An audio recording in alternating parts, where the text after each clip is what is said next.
गान Ganahira Hema Neralkar Upasani, she has groomed her powerful voice with indefatigable riyaz.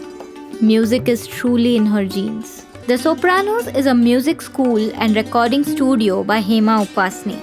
Classical music is always tagged as serious, but with Sopranos, we will bring the fun element with a structured and extensive program. The Soprano studio is equipped with solid-state Logic Super Analog X-Dex console with latest Pro Tools HD Native. The Mehfil Hall can accommodate up to 100 people with Bhartiya Baitak. 50 musicians can perform in the recording studio. With all these facilities, you can shoot your video in our studio to make an amazing impact.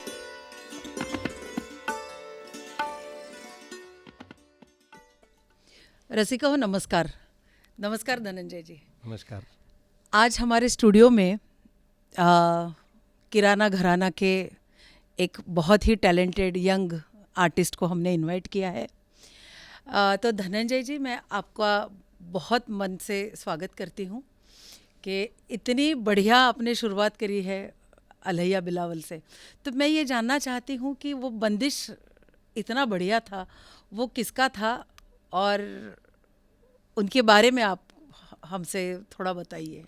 जी नमस्कार हेमा जी, और बहुत बहुत धन्यवाद आपको आपके साथ रूबरू होने के लिए। आज मुझे इधर आपने न्योता दिया इसके लिए। ये जो अलैया बिलावल की बंदिश है वो मेरे गुरु पंडित विनायक तुर्वी जी की कॉम्पोजिशन है। क्या बात है। उन्होंने करीबन 200 के आसपास कॉम्पोजिशंस बनाए हैं। अच्छा। कहत गुरुदास उनका पेन नेम है। ओके। उससे वो लिखते हैं, काफ़ी कॉम्पोजिशंस लिखे हैं उन्होंने। अच्छा। तो ये कॉम्पोजिशन अलैया बिलावल उनकी है। क्या बात है। जी जी। तो अब इसी धागे को पकड़ के मैं आगे जाना चाहती हूँ कि आप born and brought up Mumbai के हैं या? नहीं, मैं बेसिकली कर्नाटक से हूँ। ओके। मेरा परवरिश सब कर्नाटक में हुआ है। अच्छा। और ज़्यादा से ज़्यादा मैं बेंगलोर में पला बड़ा हूँ। अच्छा। जिधर मेरे गुरु पंडित विनायक तुर्वी जी रहते हैं। जी। तो उनके पास में 1989 से अच्छा आज तक और आगे भी, तो उनके पास ही मैं उनके ही शिष्य हूँ मैं। क्या बात है जी। तो आपका जो ये संगीत का जर्नी है, ये कब से शुरू हुआ? मतलब बहुत बचपन से शुरू हुआ? जी, मैं जब 4 साल का था अच्छा तभी मैंने संगीत सीखना शुरू किया। अच्छा। और मेरे पहली गुरु है मेरी माँ। अच्छा। श्रीमती गीता हेगड़े। अच्छा। मेरे पिताजी श्री जी.एस. हेगड़े तबला बजाते हैं। तो घर में थोड़ा बहुत म्यूज़िक संगीत का ही वातावरण था। जी जी। लेकिन मेरी मम्मी संगीत में पैदा होने के बाद सीखना चालू किया। अच्छा। तो लेकिन ऐसा है कि मेरा जो पैटर्नल साइड है, मतलब मेरे पिताजी की साइड है उसमें, और मेरी मम्मी की साइड, दोनों की साइड में कर्नाटक के एक फोक डांस फॉर्म है, उसका नाम है यक्षगान। अच्छा। तो उसके बहुत बड़े फैमिली से बिलोंग करते हैं। ओके। मतलब यक्षगान को बहुत प्रचार किया हुआ एक फैमिली है उधर केरेमने करके। अच्छा। उस फैमिली से हम लोग बिलोंग करते हैं। अच्छा। तो एक आर्ट फॉर्म के तरह मेरे अंदर पहले से था। अच्छा। तो यक्षगान भी था और थोड़ा बहुत मैं करता था पहले भी, जब भी छोटा था। अभी तो नहीं करता हूँ, तो अभी तो पूरा संगीत में ही हूँ। तो मेरे मम्मी के पास मैंने काफ़ी साल सीखा। अच्छा। फिर ऐसे लगा मेरे पिताजी को कि एक अच्छा गुरु के पास मेरा तालीम आगे, क्योंकि जैसे जैसे आगे देखते गए वो लोग कि इसमें कुछ टैलेंट है। तो फिर मेरे पापा कर्नाटक बैंक में काम करते थे। अच्छा। तो उनका ट्रांसफरेबल जॉब था, तो ट्रांसफ़र होता था। तो लेकिन उन्होंने रिक्वेस्ट करके धारवाड़ में ट्रांसफ़र लिया। ओके। और पंडित वेंकटेश कुमार जी के पास में अच्छा। सीखने को गया। लेकिन जो डेस्टिनी कहते हैं उसको कोई बदल नहीं सकता है। तो मैं सिर्फ 6 महीने के लिए वेंकटेश जी के पास सीखा और मेरे पिताजी को उधर से लेके बेंगलोर ट्रांसफ़र कर दिया गया। ओके। और ये बहुत एकदम हम लोगों को बहुत, पिताजी को स्पेशली बहुत बुरा लगा, क्योंकि उन्होंने बहुत मेहनत किए थे। अच्छा। कि धारवाड़ आने के लिए, कि मेरे लिए। लेकिन जो डेस्टिनी है वो ऐसा था कि मैं पंडित विनायक तुर्वी जी का शागिर्द बनूं। अच्छा, तो 1989 से मैं पंडित विनायक तुर्वे जी के पास सीख रहा हूँ। सीख रहे हैं जी तो आपका पूरा एजुकेशन भी बैंगलोर में ही हुआ? जी जी, मेरा पूरा एजुकेशन, मैंने मास्टर ऑफ कॉमर्स किया। अच्छा, तो पूरा मेरा एजुकेशन बैंगलोर में, मतलब मेजर, मतलब 6th स्टैंडर्ड से लेके मेरा पोस्ट ग्रेजुएशन कंप्लीशन तक मैंने बैंगलोर में ही मेरा पढ़ाई हुई। अच्छा। जी। तो मैंने शायद आपसे ही सुना था कि उसके बाद आपने बैंक में भी कुछ सालों के लिए जॉब किया था? जी जी जी, मैंने कर्नाटक बैंक में 15 साल काम किया मैंने। अच्छा। और मेरा पोस्टिंग मुंबई में था। अच्छा। तो वो एक्चुअली ऐसा था कि मैंने भी रिक्वेस्ट किया था, क्योंकि मुंबई एक ऐसे शहर है, if you dream you can achieve it in this city. तो मेरा बहुत मेरे गुरुजी का भी ये बोलना था कि या तुम मुंबई जाओ नहीं तो बैंगलोर में रहो, दूसरा और कोई सिटीज़ में नहीं। तो मैंने वो सब, तो मैंने सोचा और घर में भी बातचीत हुई और बैंक वाले भी बहुत मेरे सपोर्ट किए मुझे।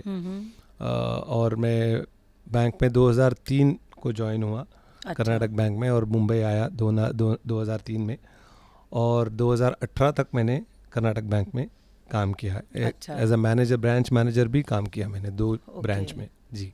फिर उसके बाद आपने पूरा टाइम म्यूजिक को डिवोट किया? जी जी, क्योंकि क्या हुआ, इस 15 साल की मेरी जर्नी में मैंने बैंक में भी अच्छा काम कर रहा था। तो एक अच्छे एम्प्लॉय के नाम, मतलब एक अच्छे एम्प्लॉय करके भी मुझे नाम हुआ था बैंक में।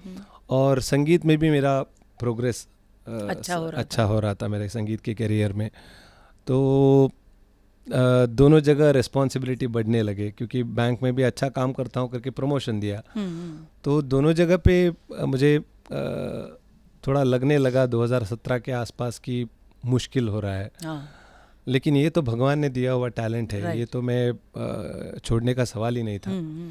तो काफ़ी सलाह मशवरा करने के बाद मेरे पेरेंट्स, मेरे गुरुजी, और सबसे इम्पोर्टेंट मेरी फैमिली, मेरी वाइफ प्रतिमा, उन्होंने मुझे बहुत सपोर्ट किया इस डिसीजन के लिए, जो मैं बैंक को छोड़ के कम्प्लीटली म्यूज़िक में करूं। राइट। इसमें ही मेरे लग जाऊं करके।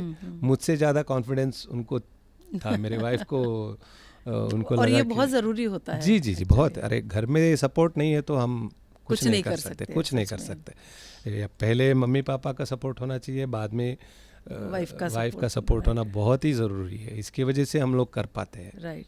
जी जी। धनंजय जी, मुझे ये जानना है कि जब आप गुरुजी के यहाँ, मतलब तोरवी जी के यहाँ सीख रहे थे, तो वहाँ का जाहिर है वहाँ तो बहुत एक्सपीरियंस आपको मिला होगा, लाइफ लेसन भी हम गुरु के यहाँ से सीखते हैं।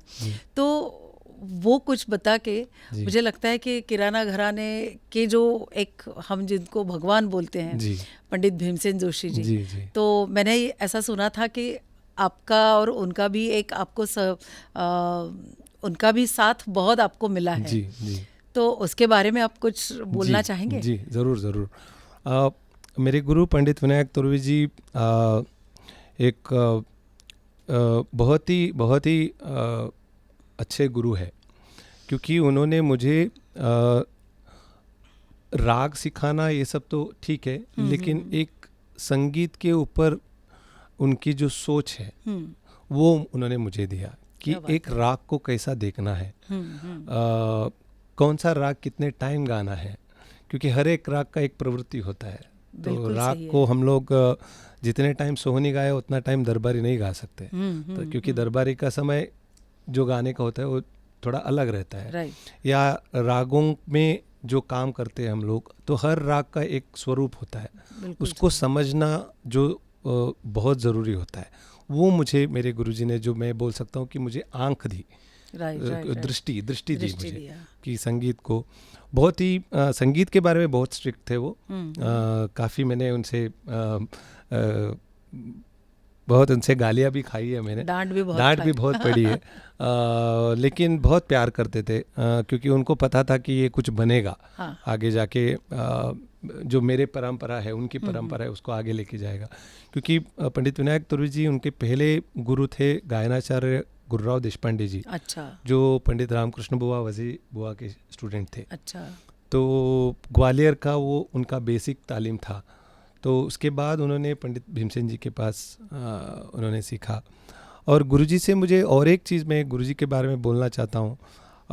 मैं जब भी उनके पास था तभी तो मैं जब भी उनके पास ज्वाइन हुआ तो मैं 11 साल का था। अच्छा। और उस टाइम पे वो भी बैंक में काम करते थे, वो भी कैनरा बैंक में थे। तो हर रोज़ वो शाम को 2 से ढाई घंटा प्रैक्टिस के लिए बैठते थे, खुद के रियाज के लिए। अच्छा। और मुझे ये हुआ कि मैं उनके साथ बैठता था। अच्छा। उनके रियाज में मैं बैठता था। अच्छा। तानपुरा लेके मैं और एक 2-3 स्टूडेंट्स हम लोग। तो उससे क्या हुआ, हम लोगों को एक सिर्फ जो सामने बैठ के सीखना नहीं, वो तो हर हफ्ते में एक क्लास होता था। लेकिन ये जो था सुनने को मिला हर एक राग को गुरुजी कैसे देखते हैं, कैसे उसको प्रेजेंट करते हैं, और क्या प्रैक्टिस करने के वक्त क्या क्या चीज़ को वो ध्यान से देखते हैं, वो सब मुझे बहुत अच्छा मिला।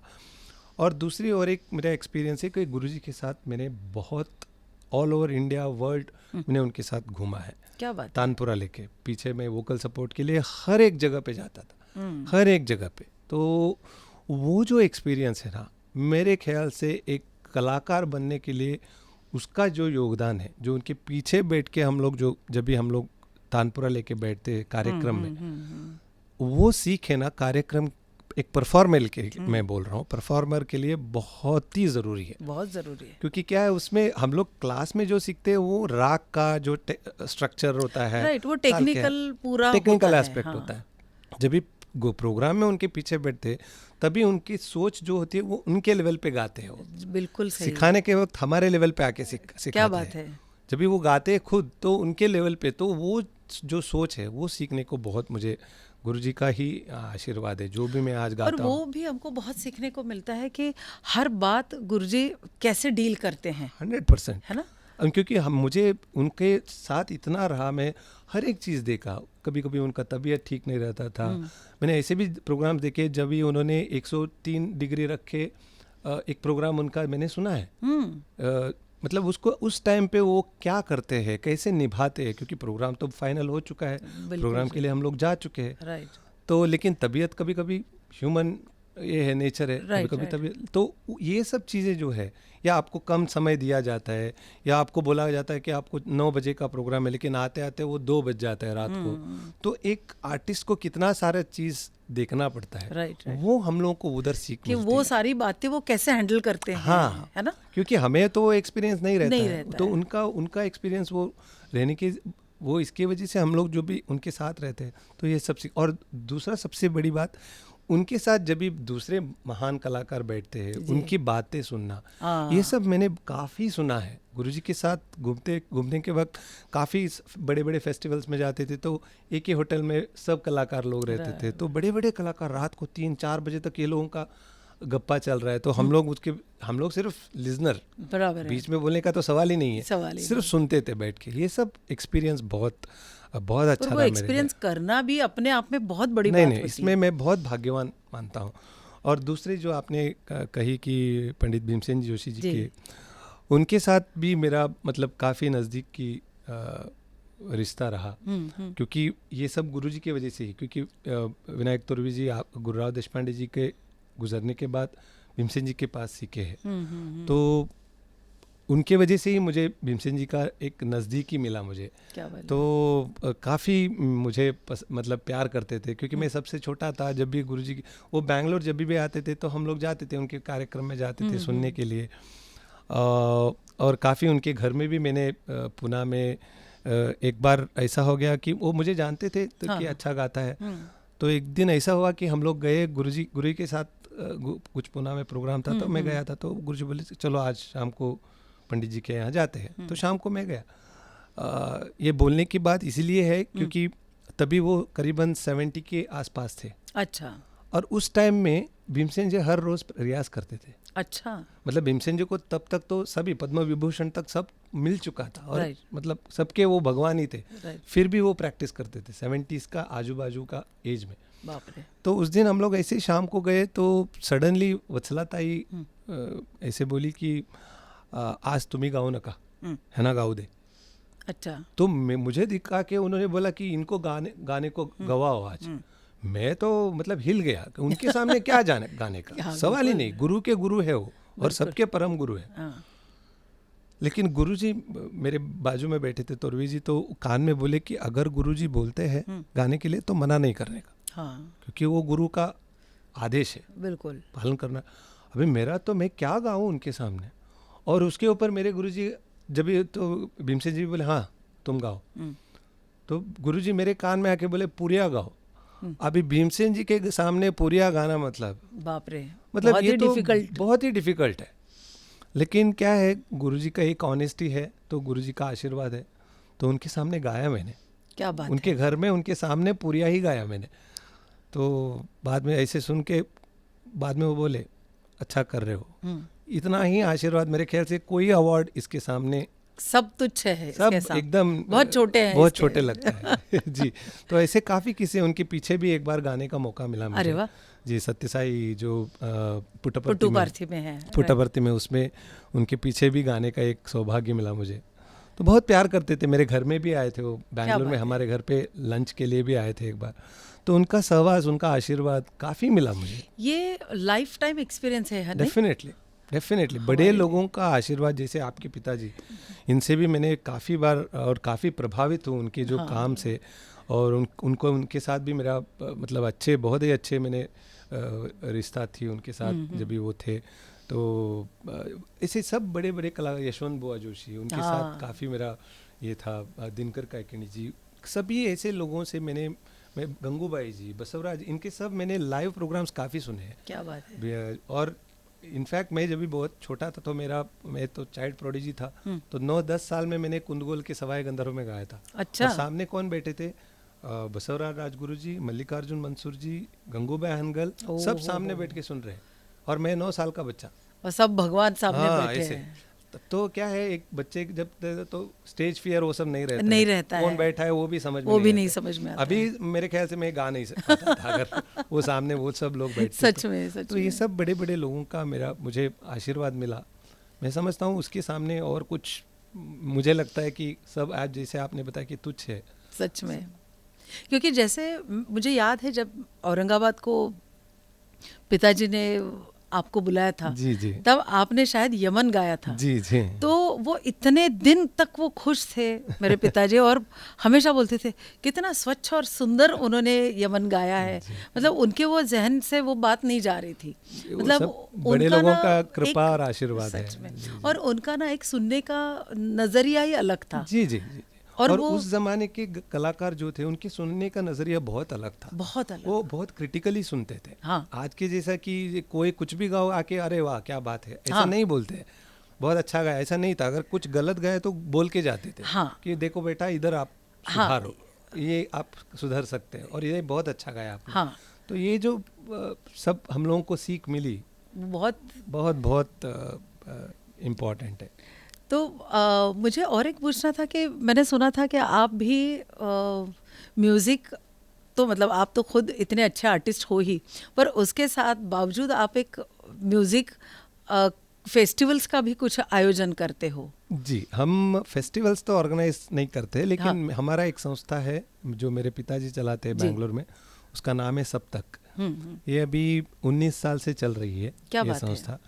तो हमने हमारा मेन उद्देश्य ये है कि बैंगलोर में और कर्नाटक के कई छोटे शहरों में हम कार्यक्रम करवाते हैं। अच्छा। लेकिन कार्यक्रम इनका करवाते हैं जिनको कार्यक्रम की ज़रूरत है, क्योंकि वो बहुत अच्छा गाते हैं, बजाते हैं। अच्छा। तो यंगस्टर्स हो सकते हैं, या कभी कभी ऐसा भी हुआ है कि हम लोग बहुत सीनियर आर्टिस्ट कोई बुलाए नहीं उनको बैंगलोर में। अच्छा। उनको हमने बैंगलोर में उनके वजह से हम लोगों को आशीर्वाद मिला, ऐसा बोल सकता हूँ। उनको मौका दिया, ऐसा नहीं बोलूँगा मैं, लेकिन वो आके हमारे सप्तक में गाए, इसलिए हम लोगों को आशीर्वाद मिला। तो वैसे भी हम लोगों ने बुजुर्ग लोगों का, जिन्होंने कभी बैंगलोर में गाए नहीं। अच्छा। तो हमारा मेन उद्देश्य यही है कि जितने नए नए कलाकार हैं, और आजकल तो बहुत है, बहुत अच्छे अच्छे काम, मतलब वहाँ भी हिंदुस्तानी बहुत लोग सीख रहे हैं। बहुत है, अभी तो हिंदुस्तानी बहुत स्ट्रांग हुआ है बैंगलोर में। काफ़ी कलाकार, और हमारे गुरुजी पंडित विनायक तुर्वी जी 40 साल से उधर ऑल नाइट कर रहे हैं। अच्छा। ऑल नाइट फेस्टिवल करते हैं साल में एक बार। अच्छा। और सभी बड़े कलाकार आके गा के गए। अच्छा। हर साल। और उनके बहुत कंट्रीब्यूशन है, क्योंकि वो 83 से ये फेस्टिवल कर रहे हैं। तो अच्छा, बैंगलोर में क्या नाम है वो फेस्टिवल का? वो गुरुराव देशपांडे संगीत सभा करके उनका, अच्छा, उनके गुरु के नाम पे। अच्छा, तो अभी उन्होंने उसको गुरुराव देशपांडे और भीमसेन जोशी जी दोनों के नाम पे वो फेस्टिवल करते हैं। क्या बात है। तो हमारी संस्था जो सप्तक है, जो मेरे पापा चलाते हैं, उसमें हमारे यही मेन ये है कि हम लोग जितने, और क्या होता है बहुत छोटे शहर में बहुत अच्छे सुनने वाले हैं कर्नाटक हाँ, में, हाँ, सभी जगह है। कर्नाटक में क्या होता है कि ये छोटे शहर में उनको उतने फाइनेंशियल कंडीशन उनकी अच्छी इतना अच्छी नहीं होती है जिधर वो लोग अच्छे कलाकार को सुने। राइट। तो हम लोग क्या करते हैं, छोटे छोटे शहर में अच्छे कलाकार जो है, जैसे सीनियर कलाकार भी, जैसे अश्विनी ताई जी, या योगेश दादा, योगेश वंशी जी, या सुधीर नायक, ऐसे लोगों का भी हम लोगों ने उधर छोटे छोटे शहर में हम लोगों ने प्रोग्राम किया है। तो लोग आके सुनते हैं। बराबर है, क्योंकि उन लोगों को नहीं मिलता है ना, तो इसके वजह से। और हम लोग का बहुत अच्छा रिस्पॉन्स है उधर। अच्छा, आपको एक ही एग्जांपल, छोटी सी एग्जांपल, बिल्कुल, अश्विनी ताई बिल्कुल। का हम लोगों ने लास्ट ईयर वर्ल्ड कप के फाइनल के दिन, और जिसमें इंडिया खेला, उस दिन प्रोग्राम हम लोगों ने रखा था। वो बाय मिस्टेक हम लोगों ने रख दिया, ऐसा हम लोगों को लगा। लेकिन जब भी प्रोग्राम चालू हुआ तो करीबन 400 लोग थे सुनने के लिए। ये वर्ल्ड कप फाइनल के बात कर रहा हूँ मैं, क्रिकेट वर्ल्ड कप फाइनल, जिसमें वो इंडिया छोड़ के लोग आए सुनने के लिए। तो ये एक हम लोग कोशिश करते हैं कि छोटे छोटे शहर में ये कार्यक्रम हम करें। क्या बात है। तो सेम ऐसे ही काम हमारे पिताजी का भी मराठवाड़ा में था। जी जी। तो वो बहुत छोटे छोटे गांव में, उन्होंने तो एक गांव गोद भी लिया था। ओहो। तो 19 साल उन्होंने वहाँ पे अच्छा काम किया कि रहने के लिए वहाँ होटल भी नहीं था। तो कोई पहचान के थे, तो उन्होंने कहा गुरुजी हमको कुछ सेवा करना है, आप जो काम करते, तो उन्होंने कहा बस एक गेस्ट हाउस बनवा दीजिए छोटा सा, ताकि अगर लेडीज आर्टिस्ट कोई है तो उनको या किसी को भी अच्छे कपड़े पहनने के लिए तो भी एक अच्छी जगह होनी चाहिए, एक आराम से 1 घंटा 2 घंटा सोने की जगह होनी चाहिए। तो वो बना के दे दीजिए। तो उन्होंने वहाँ पे इतने अच्छे अच्छे आर्टिस्ट वहाँ लेके गए वो प्रोग्राम के लिए, मतलब और वहाँ का एक मैंने देखा है कि वहाँ लोग कोई भी भजन या नाट्य गीत ऐसा फरमाइश नहीं करेंगे, रागों की फरमाइश करते हैं वो लोग। क्या बात। और इतना बढ़िया सुनते हैं, और पूरा रात भर प्रोग्राम होता है। रात में 10 बजे प्रोग्राम चालू हो जाता है, सुबह 4 बजे 5 बजे क्या बात खत्म होता है। तो वो जो एक सिलसिला है वो पूरे एरिया में, तो ये क्या है एक्चुअली कि गाने का प्रचार प्रसार ही है, मतलब जो आप भी अभी कर रहे हैं आपके कर्नाटक में, तो वो हिंदुस्तानी क्लासिकल का जो है हमारा वो प्रचार प्रसार ही कर रहे हैं कि वहाँ के लोगों को हम आर्टिस्ट को जाके सुनाते हैं। तो अभी एक हम लोगों ने नया काम शुरू किया है कि हम लोग कर्नाटक के अलावा बाहर भी करते हैं। अच्छा। कोई दूसरे ऑर्गेनाइजेशन के साथ मिलके करते हैं। उसमें हम लोग ज़्यादा से ज़्यादा क्या करते हैं, कर्नाटक में जो अच्छे कलाकार हैं, अच्छा, उनको उधर हम लोग गाने का एक स्टेज उनको देते हैं। क्या बात है। सो दैट बहुत अभी तो इतने कलाकार हो चुके हैं कि अच्छे कलाकार कभी कभी छोटे छोटे शहर में रहते हैं, उनको पता ही नहीं रहता है, विलेजेस में रहते हैं, सच में उनको कभी मौका नहीं मिलता है गाने के लिए। तो हम लोग इसमें बहुत काम करते हैं कि जैसे हम लोग नांदेड़ में करते हैं, अच्छा, हैदराबाद में करते हैं, मुंबई में हम लोग करते हैं, कोल्हापुर में करते हैं। तो हमारी सप्तक का मेन ये है कि हम जितने नए नए कलाकार को प्रेजेंट कर सके, क्योंकि बहुत ही अच्छे काम हो रहा है अभी हमारे संगीत फील्ड में। बिल्कुल अच्छे काम करने वाले यंगस्टर्स बहुत आ रहे हैं, तो उनको हम लोग वहाँ प्रेजेंट करते हैं। जी। तो ये साल में आप कितने प्रोग्राम्स करते हैं? ऐसा कुछ है? काफ़ी करते हैं हम लोग, क्योंकि लकीली क्या है, भगवान की कृपा से कोई भी आर्टिस्ट हमसे बहुत डिमांड भी नहीं करते, इवन सीनियर आर्टिस्ट भी। हाँ। हम साल में एक हमारा बड़ा फेस्टिवल जो वार्षिकोत्सव होता है, एनुअल फेस्टिवल होता है, वो कब करते हैं? वो जनरली मई में होता है, मई महीने में। लेकिन उसमें हम लोग सीनियर आर्टिस्ट को ही बुलाते हैं, अच्छा, क्योंकि वो बड़ा ऑडिटोरियम में होता है। तो इतने हमारे पास बड़े आर्टिस्ट आके बजा के गए हैं, तो किसी ने भी हमसे मतलब क्योंकि मैं भी एक कलाकार हूँ, तो वो जानते हैं। और हम क्या है, it's a charitable trust, non profit organisation है। अच्छा। तो इसके वजह से उनको भी पता है कि हम क्या कर रहे हैं, क्या काम कर रहे हैं, तो काम का वैल्यू उनको भी पता है। तो इसलिए वो प्यार से आते हैं और गाते हैं। और कलाकार सभी लोग, यंगस्टर्स जो भी है, जब भी मैं एक फ़ोन करता हूँ कि आपको इधर गाना है, बजाना है, तो सभी लोग इतने प्यार से आके, तो हम लोग काफ़ी वैसे प्रोग्राम्स तो करते हैं। वो बहुत बड़ी बात है, क्योंकि आजकल हम भी बहुत सालों से प्रोग्राम ऑर्गेनाइज भी करते हैं, तो इसीलिए वो जो पैसों का गणित है बहुत मुश्किल, तो वो सब जमाना बहुत डिफिकल्ट हो गया है आजकल। अभी मैंने किसी को बोलते हुए सुना, वो मुझे बहुत अच्छा लगा। वो बोले कि खुद के पैसे डाल के प्रोग्राम करना इजी है, लेकिन दूसरे के पैसे लेके प्रोग्राम करना बहुत मुश्किल है।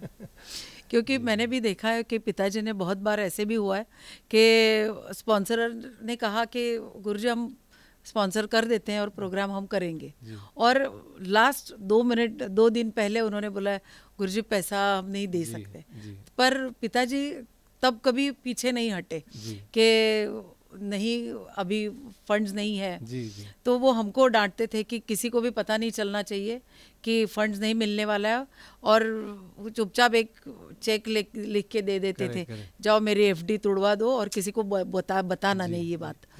तो ऐसे बहुत सारे प्रोग्राम हमने भी किए थे, पर उनमें हम बंधे हुए थे कि तब हम बोल नहीं सकते थे। नहीं, अब रहे नहीं, तो इसीलिए उनका जो बड़प्पन है ना वो अब बता सकते हैं। ऐसा मेरे पिताजी भी बहुत मतलब ऑर्गेनाइजेशन में उनका बहुत इट्स बिगेस्ट स्ट्रेंथ ऑर्गेनाइजेशन। उनको मतलब ऐसे अभी बहुत सालों से, वो जब भी कॉलेज में तब से उनको एक ऑर्गेनाइजेशन का एक एक्सपीरियंस कीड़ा है उनको। ओह अच्छा। और बहुत मतलब और उनको वही उसी में वो खुश है। और वो अगर हम लोग बोलते क्योंकि अभी वो भी 70 के ऊपर हो गए, तो जब भी हम बोलते हैं कि थोड़ा अभी कम करो, वो बोलते नहीं ये मेरा ऑक्सीजन है तो ये मुझे करना ही पड़ेगा। राइट। तो ही इज वेरी एक्टिव। तो कुछ लोग उस काम के लिए बहुत पैशनेट होते हैं, लेकिन वो बहुत थैंकलेस जॉब है। हाँ ये तो है, क्योंकि काफी लोगों को मैंने देखा है वो याद भी नहीं रखते कि हम लोगों ने किया था उनका प्रोग्राम। राइट। वैसे भी हम लोगों ने बड़े बड़े कलाकार को देखा है जो बहुत प्यार आज भी करते हैं हम लोगों को। तो इसलिए वो थैंकलेस जॉब है, क्योंकि कोई ऑर्गेनाइजर को रिकॉग्निशन नहीं मिलता है। कलाकार को बहुत मिल जाता है, लेकिन कलाकार को प्रेजेंट करने के लिए ऑर्गेनाइजर की जरूरत है, बहुत ज्यादा जरूरत है। तो वो बैकबोन है एक्चुअली। तो वो काम मेरे पिताजी बहुत ही मतलब अच्छी तरह से, अभी तो सब तक मतलब ऑल ओवर इंडिया सब जानते हैं। कोई भी कलाकार से आप बात करेंगे तो बोलेंगे कि बैंगलोर मतलब अभी तो सब तक एक ही है जो इतना काम कर रही है। नहीं चलो अच्छा है, क्योंकि क्या है कि ये मैंने आपको खुल के इसलिए पूछा कि आपको एज ए ऑर्गेनाइजर भी एक बहुत अच्छा एक्सपीरियंस है। जी। और एक एज ए आर्टिस्ट भी आपको एक बहुत अच्छा एक्सपीरियंस है। जी। तो वो हिसाब से मैंने आपको ये सारी बातें पूछी। दोनों साइड से एक्सपीरियंस होने की वजह से मुझे क्या हुआ है कि एक ऑर्गेनाइजर को क्या तकलीफ होती है वो मैं जानता हूँ। राइट। एक ऑर्गेनाइजर, एक हम क्या है, कलाकार लोग क्या है, 1 घंटे का कार्यक्रम है, आज गए शाम को गाए कल सुबह वापस आए। लेकिन वो 1 घंटा हम लोग जाके आ गए, लेकिन वो कार्यक्रम करने के लिए वो ऑर्गेनाइजर 3 महीने से काम कर रहे हैं। Right. So you should understand the pain of the organiser. Right. तो आर्टिस्ट होने के अलावा मैं एक ऑर्गेनाइजर में के घर पे हूँ, तो मैं देखता हूँ मेरे पिताजी क्या करते हैं, कितना तकलीफ उठाते हैं एक कार्यक्रम करने के लिए। बराबर। कितने बार लोगों को बोलना पड़ता है प्लीज आइए हमारा एक कार्यक्रम है। बिल्कुल। तो इसी वजह से एक मेरे लिए एक अच्छा एक्सपीरियंस है कि एक आर्टिस्ट के एंगल से भी मैं जानता हूँ और एक ऑर्गेनाइजर के एंगल से भी मैं जानता हूँ। इसीलिए आप कौन सी भी साइड जाओ आप अच्छे ही रहोगे। क्योंकि मैं भी जानती हूँ, क्योंकि मेरी मदर भी हमेशा मुझे बोलती थी कि नहीं तुम जब प्रोग्राम के लिए जाओगी ना तो तुम जाने के बाद किसी ने ऐसा नहीं बोलना चाहिए कि ये आर्टिस्ट ने हमको ये तकलीफ दी है। तो मतलब आपके पीछे भी आपका नाम बहुत अच्छा होना चाहिए। बहुत इम्पोर्टेंट है। तो ये सारी बातें हैं, और इसीलिए भी मैंने ये आपको पूछा कि सपोज हमारे ये म्यूज़िक कहानियाँ जो ये हमारा पॉडकास्ट का नाम है जी, तो इसमें बहुत सारे आर्टिस्ट आते हैं, अपना एक्सपीरियंस शेयर करते हैं। तो क्या होता है कि अगर उनको भी, या नए भी जो टैलेंटेड आर्टिस्ट है अभी, उनको भी अगर सप्तक के थ्रू वहाँ अपना प्रोग्राम करने की अगर इच्छा है तो ये भी हो सकता है कि वो डायरेक्टली आपको कांटेक्ट कर सकते हैं, या आपका बायोडाटा, या आजकल तो हर चीज़ यूट्यूब के थ्रू होती है, तो वो अपना गाना भी आपको भेज सकते हैं। जी। तो ये सारी बातें तो नए लोगों को भी एक नया रास्ता खुल जाएगा। जी। तो इसीलिए ये मैंने आपको पूछा। तो अभी मुझे ये पूछना है कि आपने इंडिया और इंडिया के बाहर कहाँ प्रोग्राम्स किए हैं, और आपको कुछ उसमें से एक अच्छा एक्सपीरियंस मतलब वैसे तो बहुत जी, सारे होते हैं, जी जी पर फिर भी कुछ एक्सपीरियंस ऐसे होते हैं कि जी ये एक्सपीरियंस मैं कभी नहीं भूलूंगा। जी जी वो वैसे तो इंडिया में काफ़ी जगह गा चुका हूँ मैं। जी बड़े बड़े जो फेस्टिवल्स होते हैं जैसे सवाई गंधर्व पुणे का हो या तानसेन या हमारा हर वल्लभ जो जलंधर में होता है या सब तक अहमदाबाद, वैसे तो काफ़ी जगह गा चुका हूँ। अब्रॉड में भी गा चुका हूँ, जैसे ऑस्ट्रेलिया हो, थाईलैंड हो, यूएसए। वैसे तो बहुत यादें हैं, लेकिन मुझे आज के ज़माने में मुझे ऐसा लगता है कि यूएस में जो कार्यक्रम होते हैं that is the real test of an artist. अच्छा, क्योंकि मैं इसीलिए बोलता हूँ क्योंकि उधर क्या है, आपको आज भी 2.5 से 3 घंटा गाने का कार्यक्रम होता है उधर। हाँ तो इधर इंडिया में क्या हुआ है, क्योंकि आर्टिस्ट बढ़ गए हैं, हाँ तो टाइम कम मिलता है। जी जी, 40 मिनट से लेके 1 घंटे में हमारा कार्यक्रम ख़त्म हो जाता है। खत्म। उधर क्या होता है, आप इधर ऑलवेज 40 मिनट से 1 घंटा गा के उधर जाने के बाद आपको एक suddenly you have to sing for 3 hours. Right. तो वो चैलेंज है ना, that's really I mean it, वो थोड़ा लगता है। हाँ, क्योंकि 3 घंटा गाने का भी स्टेमिना होना स्टेमिना, चाहिए। क्योंकि पहले के ज़माने में तो नेचुरल था, सब लोग इतना पर 3-4-5 अभी उतना नहीं है, उतना, क्योंकि इंडिया में अपॉर्चुनिटी उतना नहीं मिलती है, मतलब फुल Right, फ्लेश्ड प्रोग्राम होना नहीं मिलता है। बहुत कम है इधर। तो यूएस में मैंने वो एक एक्सपीरियंस, क्योंकि मैंने अभी रिसेंटली लास्ट ईयर ही जाके आया, तो जो मैंने एक कार्यक्रम दिया, ऑलमोस्ट 3 आवर 45 मिनट्स गाया मैंने, पौने 4 घंटा, and people were ready to listen. अच्छा, वो बोल रहे थे कि और थोड़ा सुनाइए। आई वॉज सरप्राइज्ड, मैंने बोला मैंने ऑलरेडी 4 घंटे के नज़दीक गा चुका हूँ मैं। तो ये एक मुझे अभी, क्योंकि रिसेंट वन है इसीलिए मुझे मेमोरी में सडनली। पर ये बात आपने, ये पॉइंट मुद्दा बहुत अच्छा उठाया आपने कि इतना अभी गाने का कैपेसिटी भी नहीं है, नहीं है, क्योंकि वो हम लोग गाते ही नहीं ना। अगर हम लोग घर पे, even if we practise 4 hours 5 hours, लेकिन स्टेज में गाना वो अलग ही होता है, बहुत अलग होता है। घर पे गाना और स्टेज पे गाना एकदम अलग होता है ना। तो वो हम लोगों को वो आदत ही नहीं है अभी। वी आर ऑलवेज, अभी 1-1.25 घंटा के अंदर तो खत्म हो जाता है, 1.25 घंटा से ऊपर तो कोई नहीं। वर्षा है कि लोगों का भी बैठने का अभी नहीं होता है, ये नहीं है। लेकिन वो मेरा ऐसा मानना है कि यूएस में क्यों बैठते हैं, यूएस में 120-130 लोग आया तो भी सब इतने अच्छे सुनने वाले रहते हैं, और 3 घंटा 3.25 घंटा तो आराम से बैठ के सुनते हैं। क्या बात है। तो इंडिया में क्या हुआ है, क्योंकि आर्टिस्ट लोग बहुत है, तो कलाकार लोगों को एक प्रोग्राम, ऑर्गेनाइजर का भी वो प्रॉब्लम रहती है कि एक प्रोग्राम में एटलीस्ट 1-2-3 आर्टिस्ट को प्रेजेंट करेंगे तो वैरायटी मिलेगा लोगों को भी सुनने का। तो बहुत सारे तकलीफ है। मैं ये अच्छा वो बुरा नहीं बोल रहा हूँ, लेकिन फ़र्क बोल रहा हूँ कि उधर क्या हो रहा है और इधर क्या। जी जी जी जी जी। धनंजय जी, मुझे आपसे एक जानना है कि हमारे बचपन में बहुत सारी छोटी महफिलें होती थी जिसमें एक संवाद आर्टिस्ट के साथ और ऑडियंस का, ये बहुत ही अच्छा होता था। तो आजकल वो थोड़ा कम देखने को मिल रहा है, तो इसके बारे में आप कुछ कहेंगे? जी जी, ज़रूर। वो जो आप जैसे आपने बताया कि संवाद, वो बहुत ही इम्पोर्टेंट है, क्योंकि हमारा जो कला है वो एक, हम लोग जो सामने वाले बैठते हैं या हमारे अकम्पनिस्ट रहते हैं, उनके साथ, मैं अकम्पनिस्ट बोलना नहीं चाहूँगा, को आर्टिस्ट रहते हैं, उनके साथ जो हमारा वार्तालाप चलता है या सामने वाले जो लोग जब भी दाद देते हैं, तो वो हम लोगों को ये छोटे कहानी महफिल में ही मिलेगा। बराबर है। अभी जैसे आपके जो स्टूडियो है सोप्रानोस, इतने अच्छे स्टूडियो आपने बनाए हैं, मैंने भी इधर पहले रिकॉर्डिंग किया है मैंने, और 100 लोग बैठ सकते हैं मेरे ख्याल से, और इतने अच्छे आपने स्टेज वे सब कुछ रेडी मतलब करके रखा है। ऐसे महफिल का होना बहुत ज़रूरी है, क्योंकि इससे क्या है, एक कलाकार और ऑडियंस के बीच में जो दूरियां जनरली हम लोग बड़े बड़े हॉल में देखते हैं, जी। बड़े हॉल में क्या होता है, लाइट बंद कर देते हैं, सो सामने वाला आदमी बैठा है, सोया है, उठ के गया है, कुछ भी समझ में नहीं आता है।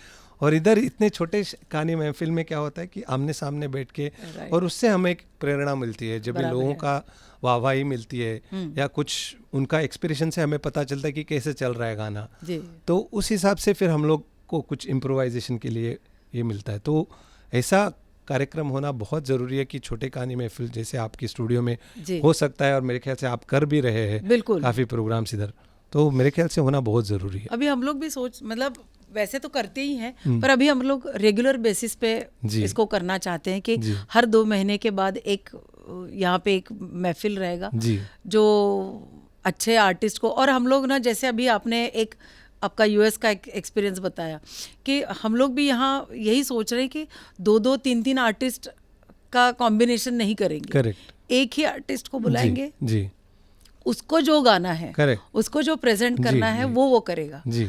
तो देखते हैं, वो भी एक महफिल के लिए हम आपको भी इनवाइट करेंगे। जी, पक्का, क्योंकि मैंने कई बार ऐसे सुना है कि आपने मेरे पिताजी की बहुत सारी कंपोजिशन आपने गाई है जी, और वो बहुत अच्छी गाई है। तो इस नाते मैं आपको हक से बुलाना चाहूंगी। जी, पक्का जरूर। आपका यहाँ महफिल जरूर हम करेंगे। पक्का। धनंजय जी, मुझे इतना अच्छा लग रहा है आपके साथ अभी बात करके कि आपका पूरा म्यूजिकल जर्नी हमने आपसे सुना है, और मुझे लगता है कि उससे कई लोगों को इंस्पिरेशन ज़रूर मिलेगा। तो यही हमारा मेन उद्देश्य है, म्यूज़िक कहानियाँ, ये हमारा पॉडकास्ट का नाम है। तो इसके थ्रू हम जो म्यूज़िक की कहानी पूरी आपसे सुनते हैं, आपकी कहानी, तो इससे सब लोगों को एक्सपीरियंस एक अच्छी एनर्जी मिल जाए। तो इसीलिए ये सारा कुछ हम प्लान करते हैं, लोगों सब आपके जैसे अच्छे आर्टिस्ट से बात करते हैं। तो मुझे बहुत अच्छा लगा आपसे बात करके। जी, मुझे भी बहुत ही अच्छा लगा, क्योंकि हम सिर्फ गाते हैं और चले जाते हैं, लेकिन हमारे कहानी भी होती है। एक कलाकार के पीछे बहुत सारी कहानी होती है। तो उसको आप लोगों तक पहुंचा रहे हैं। ये बहुत ही अच्छा एक कार्यक्रम है आपका, तो आपको बहुत बहुत बधाई देता हूँ और धन्यवाद भी, क्योंकि मुझे भी एक मौका दिया गया मेरा जो कहानी है उसको लोगों तक पहुंचाने के लिए। Thank you so much. Thank you so much. तो ऐसे ही नए नए आर्टिस्ट के साथ हम ज़रूर मिलते रहेंगे और फिर मिलेंगे एक नए आर्टिस्ट के साथ। तब तक नमस्कार, और इस एपिसोड को लाइक, शेयर और सब्सक्राइब करिए। Thank you so much. नमस्कार। Thank you. नमस्कार।